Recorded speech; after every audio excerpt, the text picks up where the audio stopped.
Hi guys, ngayon naman pag-uusapan natin kung ano nga ba ang SSS Pension Booster. So marami pang nalilito nito kung ano nga ba ito at paano makasali dito. At paano din natin i-check online ang ating pension booster. So ngayon, bago yan, kung kayo ay bago sa aking vlog, please consider to subscribe para updated kayo lagi sa mga videos ko. Nasa mismong SSS website na tayo. So, para ma-explain ko sa inyo ng mabuti, so login muna tayo sa ating SSS account. Ayan, nakapag-sign in na tayo sa ating SSS account. Nasa home na tayo. So, maraming akong nababasang mga katanungan ninyo, pero hindi ko lang kayo isa-isang nare-replyan dahil busy din ako. So, ngayon, i-explain ko sa inyo kung ano nga ba itong SSS Pension Booster. So, ngayon guys, ipapakita ko sa inyo under Inquiry. Click natin yung Inquiry. Pag click nyo yung Inquiry, makikita nyo dito yung contributions sa automatic. Ito na yon. So, makikita nyo dito wala pang pension booster. Dahil guys, itong pension booster is ito yung WIS Plus. Click natin yan. Ayan. So, dito sa WIS Plus natin, so ito yung pension booster. So, hindi kasi masyadong kilala si WIS Plus. So, ngayon sa bagong update ni SSS, ito ay magiging pension booster na.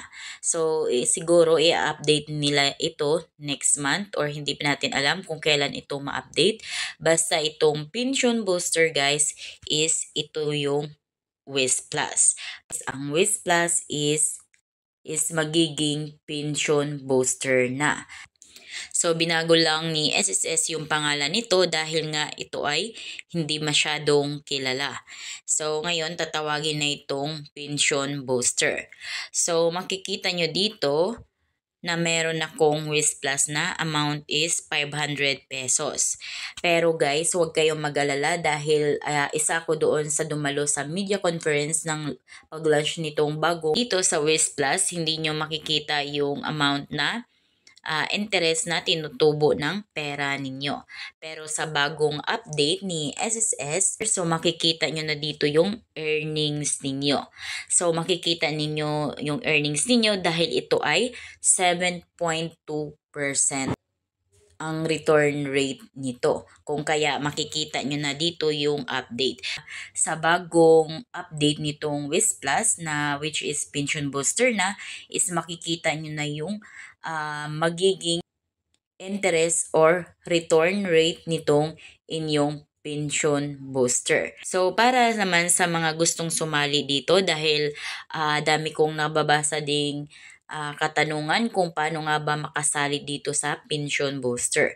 So, kung kayo ay may WIS Plus na, so hindi nyo na kailangan pang mag-join dito dahil automatic pag may WIS Plus na kayo, so kayo ay kasali na sa pension booster. So, maghuhulog na lang kayo dito monthly or kung kailan nyo gusto maghuhulog dito. So, hindi naman ito mandatory guys na kailangan monthly kayo maghuhulog. So, nasa inyo kung kailan kayo maghuhulog ng inyong pension booster.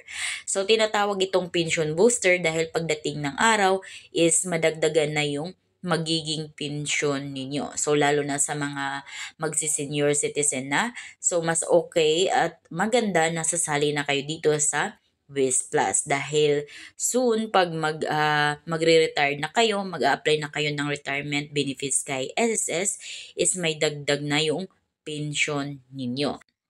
So, mas malaki na yung magiging pension ninyo. Ano ba itong My SSS Pension Booster? Ito po ang pension booster. Actually, nilaunch po namin to lagpas isang taon na. Ito po yung tinatawag na WIS Plus. Okay. Kaya po yung ginawa namin ngayong araw na to is merely relaunch, renaming, and rebranding. Kasi hindi masyadong naiintindihan pag WIS Plus eh. Samantalang pag pension booster, intindido agad ng mga tao. Alam nila yung pensyon, alam nila yung booster. Lahat po ng members ng SSS maaaring lumuhok sa programang ito. So, ngayon, para naman sa gustong mag-join dito sa WIS Plus, click nyo lang itong services.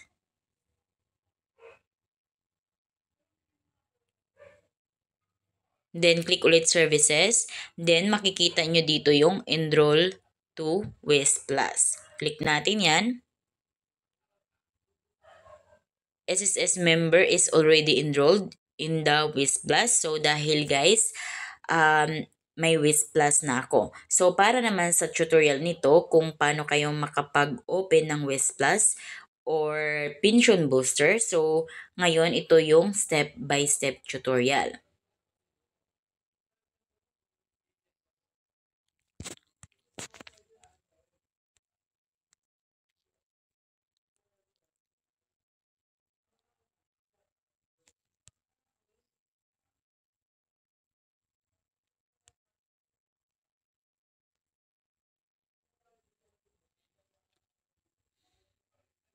So guys, kung ano yung process ng inyong pag-apply ng WIS Plus or paghuhulog monthly ng inyong WIS Plus is ganun lang din yung gagawin ninyo sa pension booster. Kasi nga, magkaparehas lamang ito. Kung kaya gusto nyo na maghuhulog ngayon ng inyong pension booster, so mag-generate lang kayo ng payment reference number gamit ang WIS Plus. Kasi nga magkaparehas nga lang yung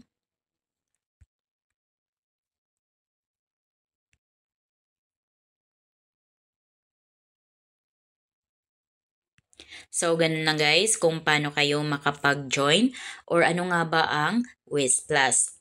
Or ano nga, so ganun lang guys kung paano kayo makapag-join dito sa pension booster or ano nga ba itong pension booster. So kung kayo bago sa aking vlog, please consider to subscribe para updated kayo lagi sa mga videos ko. Thank you for watching! Dito, i-click nyo lang itong services.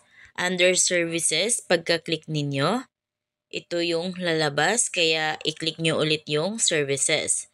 Pagka-click nyo ulit ng services, lalabas na dyan yung mapagpipilian. So, dito makikita nyo na agad yung enroll to WIS Plus. Click nyo lang yan. Then, dito makikita nyo na agad na your SSS membership is eligible to enroll in WIS Plus. Dahil yung ibang SSS member guys is hindi eligible for WIS Plus. So, yung mga SSS member na may final benefit at saka yung mga hindi active is hindi pwede sumali sa WIS Plus. So, dito, bago kayo mag-apply dito sa WIS Plus, kailangan alam nyo yung terms and conditions ni SSS. Click nyo yan.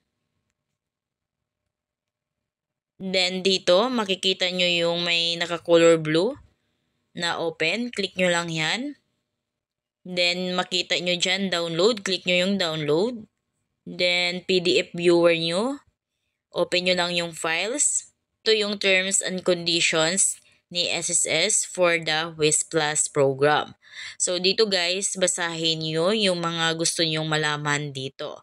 So, andito na lahat ng mga gusto ninyong malaman sa WIS Plus. So, balik na kayo sa SSS website. Ayan, balik tayo dito.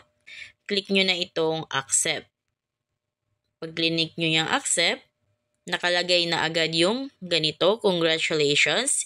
You have successfully enrolled in the WIS Plus. So, nakalagay dito, your membership in the program will take effect once you pay your first WIS Plus contribution.